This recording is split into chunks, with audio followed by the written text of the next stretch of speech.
Hey hamsters, apa kalian tahu siapa orang terkaya di dunia dan berapa banyak yang mereka miliki? Mungkin ratusan juta, miliar, triliun? Look what we got! Could it be? Me $1 million? Tonton episode hari ini untuk mengetahui tentang orang-orang terkaya di dunia dan bagaimana mereka menghasilkan uang mereka. Ironisnya, jumlah orang yang sama telah berada dalam daftar ini selama bertahun-tahun, tapi karena saham perusahaan yang mereka miliki atau investasikan terus naik atau turun, orang-orang ini hanya bertukar tempat. Oke, banyak yang sudah menebak sekarang siapa orang terkaya di dunia saat ini. Nomor 1, duduk di peringkat 1 dalam daftar miliarder dunia adalah Elon Musk. This is Elon Musk. Kekayaannya hari ini mencapai 264 miliar dolar. Elon Musk, seperti yang mungkin kamu ketahui, turut mendirikan 6 perusahaan, termasuk pembuat mobil listrik Tesla dan produsen roket SpaceX. Namun, sebagai investor, kini dia memiliki sekitar 12% saham Tesla di luar opsi sahamnya. Pada saat yang sama, dia telah berjanji bahwa lebih dari setengah sahamnya akan dijadikan jaminan untuk pinjaman pribadi yang totalnya mencapai 3,5 miliar dolar. Namun, dari mana uang ini berasal?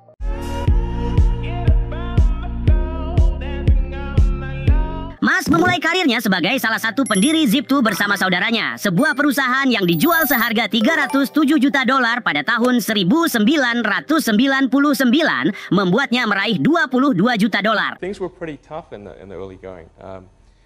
I didn't have any money. In fact, I had negative money. Dia kemudian memulai startup perbankan, yang kemudian bergabung dengan perusahaan kedua untuk menciptakan perusahaan yang kita kenal sekarang sebagai PayPal, pemain utama lainnya.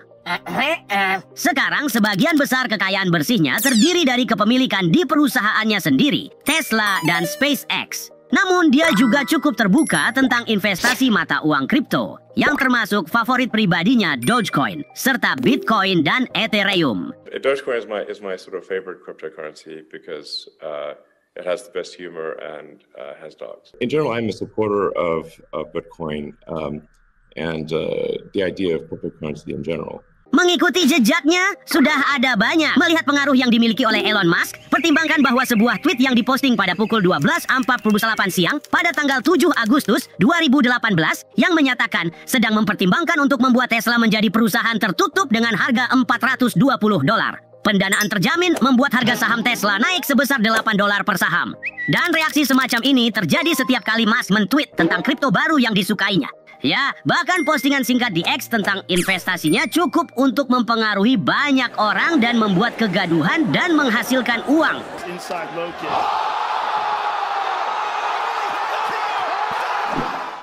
Nomor 2. Jadi, siapa yang ada di nomor 2? Apakah seseorang dari dunia kripto? Tidak juga. Nomor 2 dalam daftar miliarder, tapi nomor 1 di hati para pencinta Amazon adalah Jeff Bezos. Sebagai pendiri Amazon, situs e-commerce terbesar di dunia, Bezos memperoleh sebagian besar uangnya melalui pendirian perusahaannya.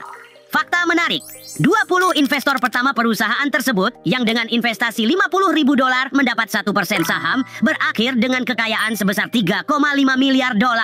Do something you're very passionate about and don't try to chase what is kind of the hot passion of the day.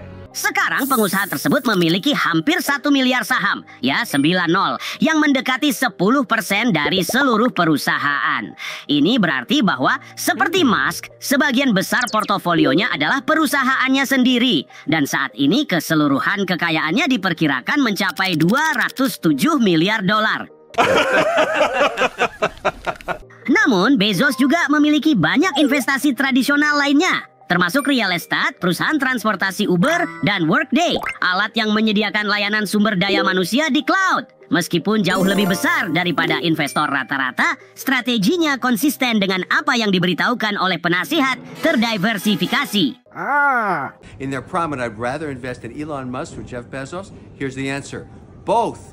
Diversify your risk. Get as many possibilities on the table as you can. Nomor 3. Melanjutkan ke nomor 3, kita punya seorang Mr. Bernard Arnault. Bagi mereka yang tidak mengenal namanya, kamu mungkin mengenali kerajaan yang dia pimpin, LVMH, yang mencakup 75 merek dari Louis Vuitton, Dior, dan Tiffany & Co.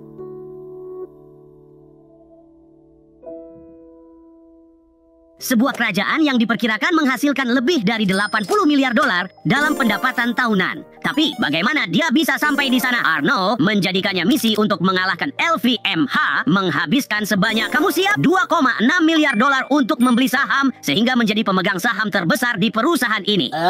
Kemudian, dia terus menggabungkan aset-aset Bosak, termasuk Dior, dengan merek-merek LVMH dan puluhan perusahaan lain yang diakuisisi untuk menciptakan apa yang dianggap banyak orang sebagai konglomerat barang mewah paling kuat di dunia. Very competitive. I always want to win. The success of my group is based on a combination of creativity and organization. Strateginya umum di bidang merger dan akuisisi, tapi sangat jarang di industrinya. Meskipun terkadang agresif, strategi ini membantunya meraih gelar orang terkaya di dunia pada bulan Maret, meskipun peringkatnya sejak itu turun beberapa posisi. Kekayaan Arnold saat ini mencapai 196 miliar dolar. Nomor 4. Jadi, siapa lagi yang seharusnya ada dalam daftar ini? Aku yakin kamu mengenalnya. Ya, nomor 4 adalah Bill Gates, pendiri Microsoft yang menjadi miliarder. Bill Gates, what's your favorite animal? Dog. What's your favorite food? Hamburger. What do you eat for breakfast? Nothing. What is your worst fear? I don't want my brain to stop working. Seperti pengusaha top lainnya, Bill Gates yang sangat antusias dengan komputer mendirikan perusahaan Microsoft pada tahun 1975 dalam upaya untuk menyebarkan komputer pribadi.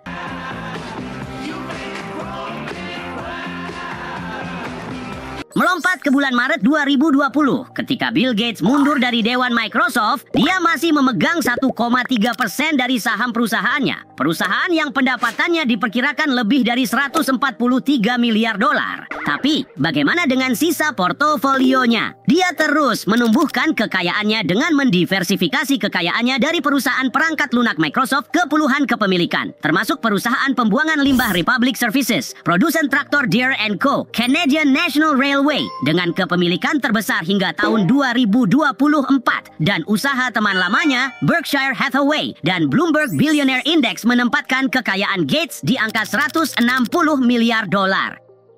True that you can leap over a chair from a standing position? It depends on the size of the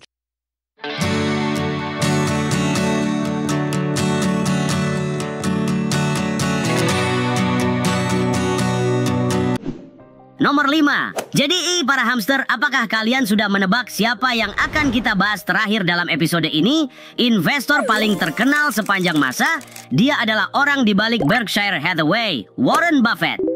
Sering dianggap sebagai investor terhebat di dunia, Warren Buffett membeli saham pertamanya pada usia 11 tahun dan mulai berinvestasi di real estate pada usia 14 tahun. Dia terus mempelajari investasi di bawah bimbingan Benjamin Graham, seorang investor nilai yang sangat terkenal. Investasi nilai berarti membeli perusahaan yang harganya di bawah nilai wajar dan menyimpannya untuk jangka panjang. Sebuah strategi yang telah dipegang teguh oleh Buffett selama beberapa dekade. And these are my partners I had at the time, and this was my father-in-law. That was my roommate in college. That was his mother. That's my Aunt Alice. That's my sister Doris, and that's her husband Truman. And that was the... Hal besar lain yang mendorongnya menuju kekayaan, dia bekerja sama dengan teman-temannya dan investor Charlie Munger dan membeli Berkshire Hathaway, sebuah perusahaan tekstil pada saat itu yang mereka ubah menjadi salah satu perusahaan holding dan investasi terbesar di dunia, mengakuisisi lebih banyak bisnis dan membuat investasi tambahan.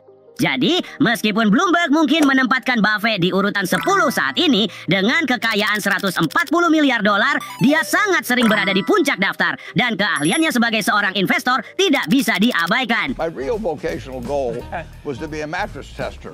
I mean, that would be a terrific job. Semoga kamu suka episode ini ya. Terima kasih sudah menonton, subscribe, dan ingat, hamster adalah kekuatan. Satu untuk semua dan semua untuk satu. Sampai jumpa.